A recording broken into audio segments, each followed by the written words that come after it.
Tak schválně, když se řekne zdraví a dlouhověkost, co nás napadne jako první? Nejspíš krevní tlak, cholesterol, možná klidový tep, že ano? Ale existuje jeden až neuvěřitelně jednoduchý test, který vědci čím dál častěji označují za klíčové vitální znamení stárnutí. Představte si na chvilku, co kdyby ten nejdůležitější ukazatel, který napoví, jak dlouhý a zdravý život člověk může mít, neměřil nějaký složitý přístroj v ordinaci lékaře?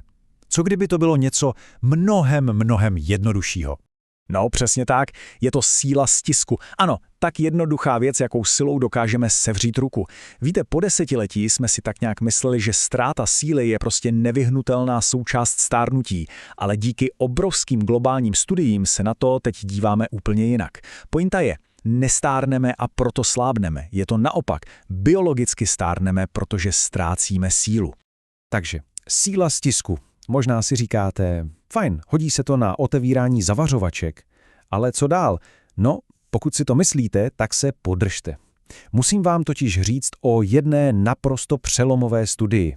Jmenuje se PURE, celým názvem Prospective Urban Rural Epidemiology. A teď, tohle nebyl žádný malý výzkum.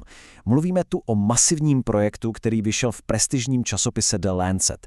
Sledovali obrovské množství lidí, aby přišli na to, co doopravdy předpovídá naše zdraví. A ty výsledky, ty doslova otřásly základy preventivní medicíny. Tohle je ten hlavní, naprosto šokující závěr té studie. Slabý stisk je lepší ukazatel rizika úmrtí, ať už z jakékoliv příčiny nebo konkrétně na srdeční choroby, než systolický krevní tlak. Zastavme se u toho na chvíli. Síla stisku, něco tak obyčejného, porazila krevní tlak, ten zlatý standard, který sledujeme desítky let. V podstatě to znamená, že naše ruce fungují jako takový systém včasného varování pro naše srdce. A teď se pojďme podívat na ta tvrdá data, protože ta čísla jsou vážně alarmující. Studie PURE totiž ukázala, že s každým 5-kilogramovým poklesem síly stisku se riziko úmrtí z jakékoliv příčiny zvyšuje o neuvěřitelných 16%.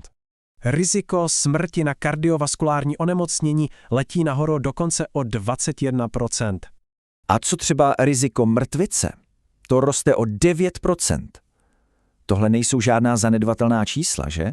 To je naprosto jasný varovný signál. Dobře, ale proč? Jak je možné, že síla našich rukou toho tolik prozradí o našem srdci nebo o délce života? Samozřejmě to není o tom, že by silné prsty nějak magicky odrazily infarkt. Jde o to, co síla stisku ve skutečnosti představuje. Přístroj, kterým se to měří, se jmenuje ruční dynamometr. A ten ve skutečnosti neměří jen sílu prstů. Měří systémovou vitalitu celého těla. Je to takový zástupní ukazatel, říká se tomu proxy, pro náš skutečný biologický věk. Tady to máme krásně rozebrané. Tak, zaprvé síla stisku odráží sarkopeny, to je ten postupný úbytek svalové hmoty, který je naprosto klíčový pro naše metabolické zdraví. Za druhé, abychom mohli maximálně stisknout, potřebujeme silný a zdravý signál z centrálního nervového systému, takže je to vlastně i test jeho kondice. A konečně za třetí, a to je fascinující, studie jasně ukazují silnou vazbu mezi slabým stiskem a zrychleným epigenetickým stárnutím, jinými slovy tím, jak rychle stárnou naše buňky na úrovni DNA. Tak fajn, teorie je jedna věc, ale jak si vlastně stojíme v praxi? Jaké jsou ty normální hodnoty? Síla stisku je na vrcholu někde mezi 20 a 30 lety. U mužů se zdravé hodnoty pohybují zhruba od 45 do 55 kg a víc, u žen je to pak 25 až 35 kg a víc. A teď to důležité. V medicíně se za takový varovný signál za hranici tzv. Křehkosti považuje pokles pod 26 kg u mužů a pod 16 kg u žen. To už je moment, kdy je potřeba opravdu zpozornět a začít jednat. A teď přichází ta úplně nejlepší zpráva. Síla stisku se dá skvěle trénovat. A co víc, tréninkem stisku neposilujete jen ruce. Když totiž ruce a předloktí donutíte pořádně makat, vyvolá to pozitivní adaptace v celém těle. Tak jo, pojďme se podívat, jak na to. Abychom sílu budovali komplexně, musíme se zaměřit na 3 hlavní typy stisku. Každý má trochu jinou funkci a přínos. Začneme nosným stiskem, ten buduje hlavně svalovou vytrvalost a máme tu 2 naprosto klíčové cviky. Prvním je vis na hrazdě. Cílem je se postupně propracovat k 60 až 90 sekundám. To je fantastické nejen pro uchop, ale taky to skvěle uvolní páteř.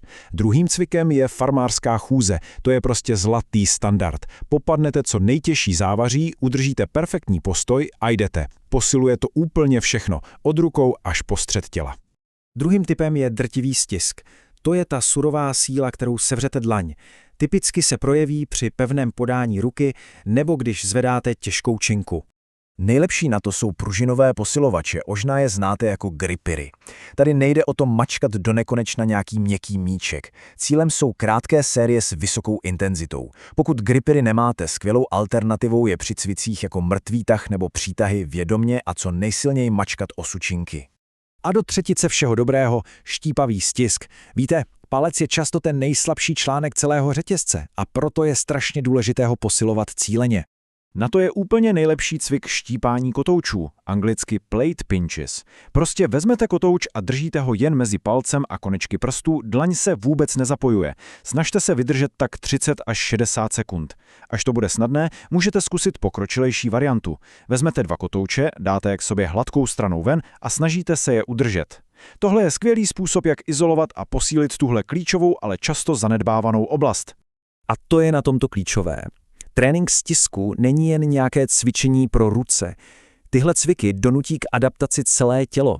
Takže vidíte, sledování vlastní biologie nemusí vždycky znamenat drahé hodinky nebo invazivní krevní testy.